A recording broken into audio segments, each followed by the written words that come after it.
Well, thank you, Chamberlain. I have with me Mr. Solomon Soyebi, who is the National Commissioner of Voter Education and Publicity. You're welcome to Sunrise Daily. Good morning.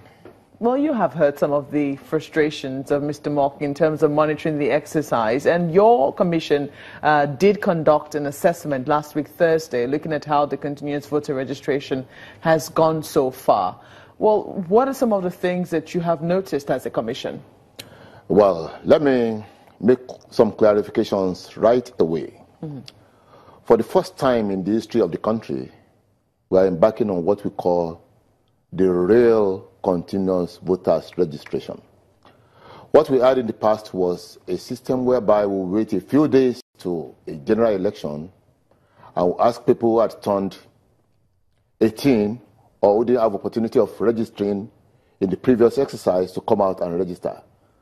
But in the real sense of the word, this is the first time we're embarking on a national continuous voters registration. I want you to note very carefully that this is the 10th day of the exercise. The exercise started on the 27th of April, and the exercise takes place only on working days, no public holidays, no weekends. So this is the 10th day of the exercise. And this is an exercise that we intend to run till the cutoff point, constitutional cutoff point to the 2019 election. So this exercise is going to has started now, is in the 10th day, and it's going to run up to 2019? It's going to run up to 2019. The cutoff point to the 2019 elections, there are constitutional cutoff points when we have to sign the register and present it to the country. This exercise is continuous up till that particular point. What we are going to do is to take stock every 90 days for backup, for cleanup, and for assessment. What we're doing is just moving in the best way of achievement. That is moving very surely but very, very steadily. We are starting this program or this exercise in 774 local government areas of the whole country. We have offices in every local government of the country. So that is the starting point. Any other thing, I heard that we had more points in some parts of the country than the other. That is not true. What we have here is just the exercise taking off in 774 local government areas of the country. That is the starting point. And we're going to really we're going to grow with the exercise, look at the tweeting problems, and then see how we can actually improve on this exercise. I even heard when somebody said we should have gone down to the registration areas. It's closer to the people. I agree with him. Even the polling units are closer to the people than the registration areas. But then the problems associated with this type of movement are far, far enormous. Mr. Mock was concerned. He said that, when we look at the number of people we have as registered voters vis-a-vis our population, and most likely if we're to extrapolate from our population the number of people who should be eligible to vote by 2019, we should be rolling out as if we were starting a fresh voter registration exercise. You don't agree? I don't. Because we can't keep on starting a new registration every time. Since the inception of democracy in Nigeria, this is the first time we'll have a continuity in the registration. So you believe that what you currently have is very, very credible. In fact, will take care of the number of people who are still unregistered. The system we have here can easily accommodate those people who have not registered. Let me give you what it implies.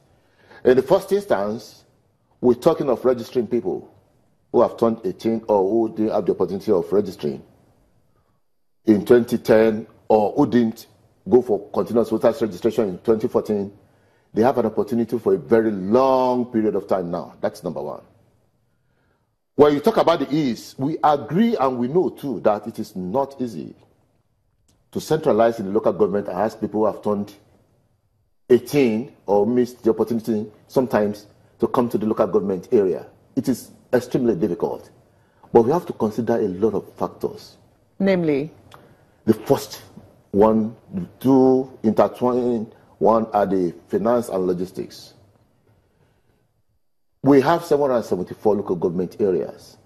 If we are to go down to the registration areas, we have 8,809 registration areas in the country. If we are to transport and feed 2 personnel per area on a daily basis for 5 days, it's coming down to about 500 million naira a week. Do you think, I mean, because right now, some people are not even aware that this process is going on. And INEC might say that, well, we're spending a lot of money, doing voter education and trying to let people know through the best ways that we can. But assuming you were to deploy to, say, the registration areas, the initial registration areas, or even the polling units for, say, a week, and then subsequently say that if you are not able to meet with it this week, you can go to your local government area. Don't you think that would also help? We still have to consider awareness. The finances. I agree with you totally that the awareness is very, very important. And in fact, we are not leaving any stone unturned. We're forming partnership even with road shows, jingles in all the states. All these announcements are in the airwaves that this is the process. But we are even seizing this opportunity to repeat again that this is an exercise that is going to go on towards the tail end of the entrance of the election in 2019. That's number one.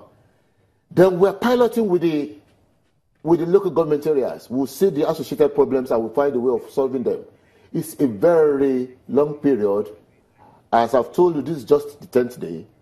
And I want to assure you that even the turnout has been very, very impressive. Yeah, are you sure? Because just last week, I think, correct me if I'm wrong, but reports say that you did an assessment last week, Thursday. Is that right? Yes. And that so far, only about 57,737 people had registered us at that time. That was the figure we gave for 3 days. All over the country? All over the country. In 774 local government areas. 57,000 is not a very high number. In 3 days. For all over the country. In 3 days for continuous voters registration, and as a takeoff, it's not a bad figure. I want to assure you. But as we go now, as of today, we talked about 57 days in 3 days. This is, in the 9th day, we're talking of well over 200,000 now. But, people are saying that you, according to the figures you released, as at that time, we don't know when the next assessment will be, where you say that 4,913 others have collected their PVCs. You also say that 1,820 people have applied to switch polling units. How easy is it for people to, switch their polling units? This was one concern that Mr. Mock also raised. Well, it boils down to the education that you're talking about. There are laid down procedures for transfer of your vote. We have voters transfer. You have a right to transfer your voter status from one polling unit to another. How easy is it? That's the question. Very, very easy, because that's the figure we have given there. All you have to do is just go to any local government where you register, the local government where you registered, make an application that you want to transfer to a new one, and seamlessly you are transferred.